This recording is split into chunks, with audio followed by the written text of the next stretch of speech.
Est-ce que ce sujet il a amélioré l'autre, c'est l'autre, il a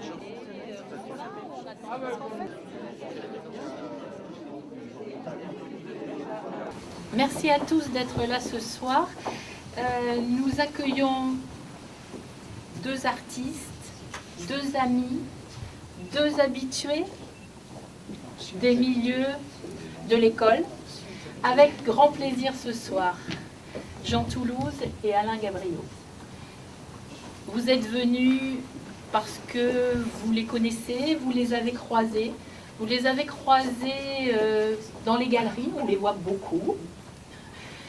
Vous les avez croisés aussi dans les lieux professionnels de l'éducation, parce qu'on les croise, eux, ou bien en petit et grand format, sur les murs de différentes institutions. On les croise aussi beaucoup dans le milieu associatif, et on les croise aussi chez nos amis, dans des lieux intimes, sur les murs.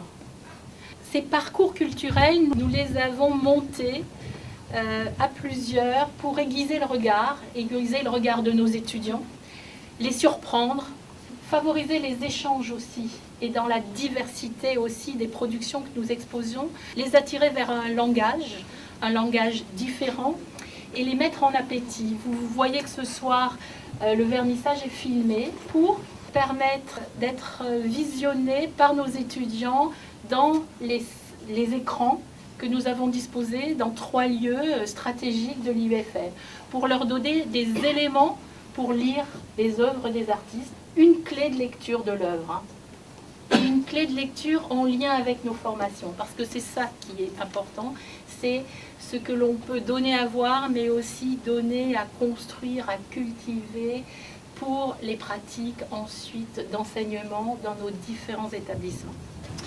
Donc ce soir, Jean Toulouse nous offre une variété, il nous offre une variété de couleurs, de points de vue, de matériaux travaillés avec une histoire qui s'est construite dans leur parcours d'artistes. Pour Alain, je choisirais un mot, une citation de quelqu'un que tu aimes bien, Jean-Pierre Siméon, qui dit « On reconnaît un Gabriot au premier coup d'œil ». C'est vrai, c'est important, à la fois c'est une stabilité, mais à la fois c'est une variation de mouvements, de lignes et de couleurs sur un même thème. Et beaucoup d'autres artistes l'ont fait avant lui et le feront sans doute. Alors effectivement, moi je vais d'abord vous remercier tous pour votre présence, parce que quand on est dans l'équipe d'organisation, ça fait toujours plaisir de voir autant de monde à un vernissage que nous organisons. Donc merci à tous d'être venus. Je souhaiterais remercier donc évidemment nos principaux partenaires. Merci Madame le Recteur d'être présente ce soir. Merci également à la mairie de Chamalières qui est représentée en force. Donc merci à vous de vous être déplacés. Merci également à la Maïf par l'intermédiaire de Jocelyne Barr qui est là. Voilà. Merci à vous d'être venus et de nous accompagner tout au long de l'année. Bien, donc une clé du travail de nos deux amis artistes qui sont là. Il y en a tellement à dire, peut-être que la première chose qui peut surprendre quand on regarde cette exposition, c'est qu'il y a deux tempéraments bien différents. Il est très clair que Toulouse n'est pas Gabriot, et d'un côté on a un coloriste, on a quelqu'un qui est un peintre et qui l'affirme, et de l'autre côté on a quelqu'un qui travaille avec des matériaux, qui les torture, qui les brûle, qui les sable, qui les raye, bref, mais qui rajoute la couleur aussi. Bien. Deux artistes bien différents, et c'est vrai que pour les formations, les étudiants que nous avons, eh bien ça peut peut-être poser problème, parce qu'on est toujours en train de se dire, mais on va rattacher ça à quoi? Alors c'est vrai que dans les formations, on se pose parfois des problèmes où il n'y en a pas. Notamment, souvent, on a des difficultés à faire passer la compréhension de ce que serait une peinture abstraite et une peinture figurative. Ce qui est intéressant ici, c'est que nous sommes avec des artistes qui font fi de ce problème-là. Abstrait, figuratif, c'est peut-être pas justement dans ce sens-là qu'il faudrait l'apercevoir. Et pourtant, il y a les deux qui apparaissent, en considérant que le XXe siècle a mis en évidence au moins deux éléments, deux postures possibles pour le peintre, que vous incarnez tous les deux, et je dirais, chacun de vous les incarne les deux, c'est-à-dire une volonté de faire que l'objet artistique qui est produit représente la peinture pour ce qu'elle représente, ainsi la ville, ainsi les paysages parfois, que j'ai eu la surprise de découvrir dans le travail de Jean Toulouse. Mais la peinture, elle est aussi ce qu'elle est, c'est-à-dire des matériaux, des matières. La manière avec laquelle ces artistes se situent et réalisent leur propre production en se disant « je fais quelque chose d'abstrait ou de figuratif ». Au fond, je fais quelque chose qui représente une peinture qui va figurer les éléments de la réalité. Je reconnais, ça ressemble à, ou je fais une peinture pour ce qu'elle est.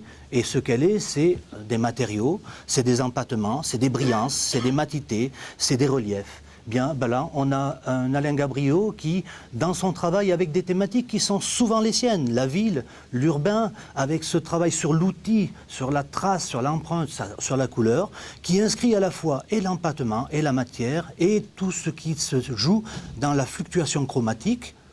Et d'un autre côté, on a un artiste qui, lui, travaille des matériaux qu'il torture, qu'il va brûler, sabler, et qui met en jeu ici, encore une fois, ce qu'on appelle, dans le jargon des formations, la matérialité des moyens plastiques. C'est-à-dire, au fond, bien, tout ce qui est perçu pour ce que c'est, des reliefs, des matières, du plastique, des brillances, des traces, bref, quelque chose qui voudrait ressembler à, et quelque chose qui s'affirme comme étant une matière ou une couleur.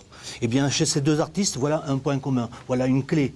Et nous avons cette capacité d'imagination, cette capacité à percevoir les deux à la fois. Je crois qu'on ne peut pas parler de ce qu'on fait. Hein. C'est très difficile.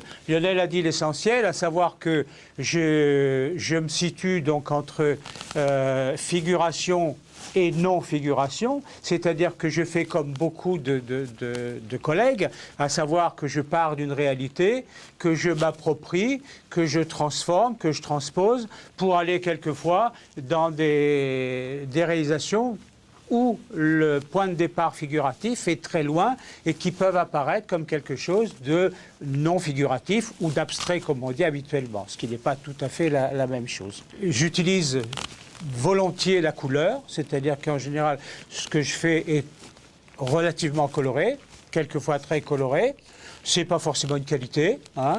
Ça implique que ça amène à être parfois décoratif. C'est pas forcément une qualité non plus, mais c'est comme ça et j'assume. Ce qui est essentiel pour moi et ce qui me fait extrêmement plaisir, c'est quand on me dit que on prend plaisir à regarder ma peinture, qu'on prend plaisir à rêver, quelquefois en y voyant des choses que moi-même j'avais pas vues, mais si vous voulez, c'est ça qui, moi, me réjouit. Et à partir de là, les relations donc qu'on peut avoir avec les amateurs de sa peinture. Ce qui est toujours très agréable. C'est un aspect du métier qui est vraiment très très agréable et que j'apprécie beaucoup. Et donc nous sommes là encore là depuis 20 ans, Alain, avec ces toiles. Moi, la lave émaillée a un petit peu disparu puisque mes épaules se sont fatiguées. Je suis rentré donc dans le plastique, la plasturgie, le polycarbonate exactement. Alors peut-être quelques explications techniques, ça m'évitera de les répéter moult fois tout à l'heure. Donc c'est un, comment dirais-je, vulgairement un plastique. En fait, c'est un polycarbonate qui s'utilise dans l'industrie, dans l'aéronautique, dans le bâtiment, etc. Et qui peut se thermoformer à l'aide de chalumeaux. Ce ne sont pas des pinceaux, mais des petites buses qui permettent de travailler assez finement tout ce matériau. Toujours quand même avec une petite connivence avec la lave, un petit repère, et aussi de l'inox. Tout ce qui passe dans mes œuvres, entre guillemets, a eu un passage obligé par le feu. Je voulais remercier toute l'équipe qui a su nous accueillir. Merci à tous. Toi, Jean. Moi, je voulais juste dire qu'il y avait un très beau catalogue qui avait été fait en collaboration entre l'AMAC et Alain Gabriot et qu'il est encore en vente à la Galerie municipale d'art contemporain, avenue de Fontmort à Chamalières. Donc, Madame la rectrice l'a dans les mains d'ailleurs. Voilà. Donc je vous invite à un cheminement individuel et on se retrouve ensuite dans la cafétéria. Donc l'exposition se continue au 4e. Vous avez l'ascenseur et puis bien sûr les escaliers.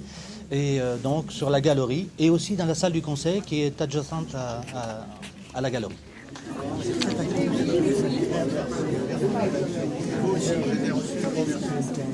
Je ne vous avais pas salué.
Il y en a encore, on va pas rester là-bas.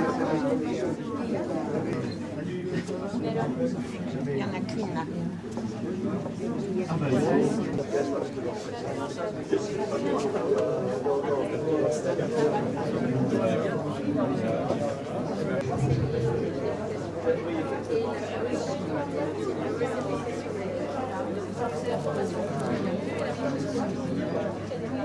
Et